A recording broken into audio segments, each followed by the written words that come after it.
All right, this problem is a flux integral. All right, so we want to find f dot ds. The f is the amount of fluid flowing through, and that'll just be the density of the fluid times its velocity. So f will be the density times the velocity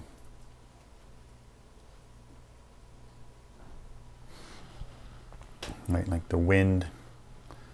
It's got a certain density, certain direction, that'll push a certain way. If you increase the density, say made instead of wind, if it were a water wave with the same velocity, that'll be a lot more particles flowing through the same region in space.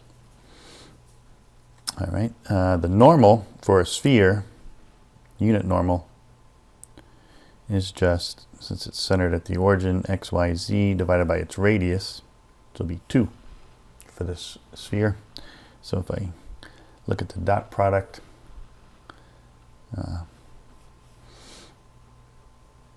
f dot n is going to be,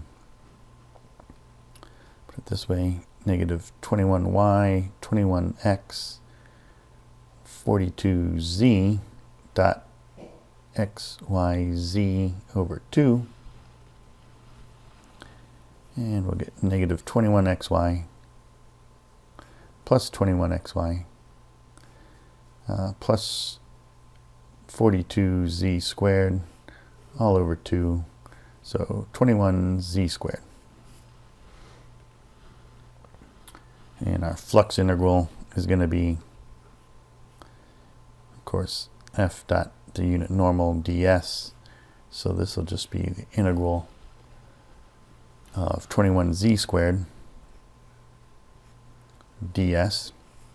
Now with a sphere, I always simplify it in Cartesian, but now I will go to parametric, and it's the full sphere, so we'll have theta goes 0 to 2 pi, phi goes 0 to pi,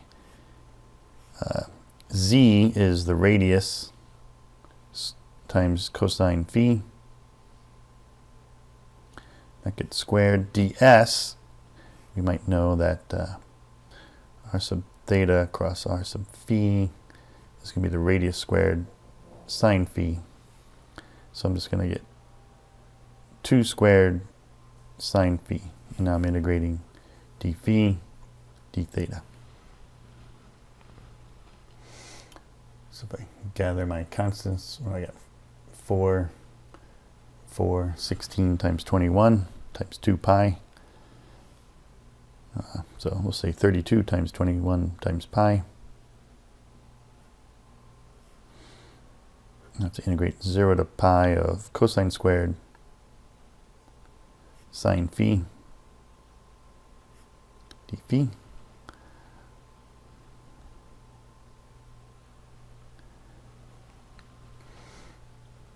So that'll just be,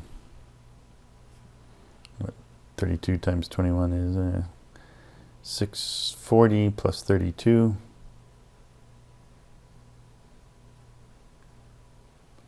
So maybe 672.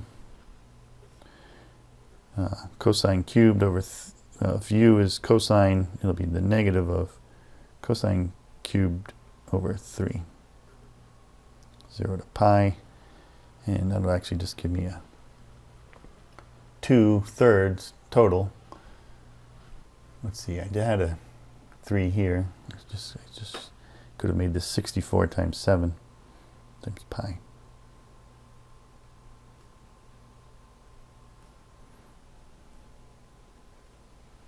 So 420 plus 28.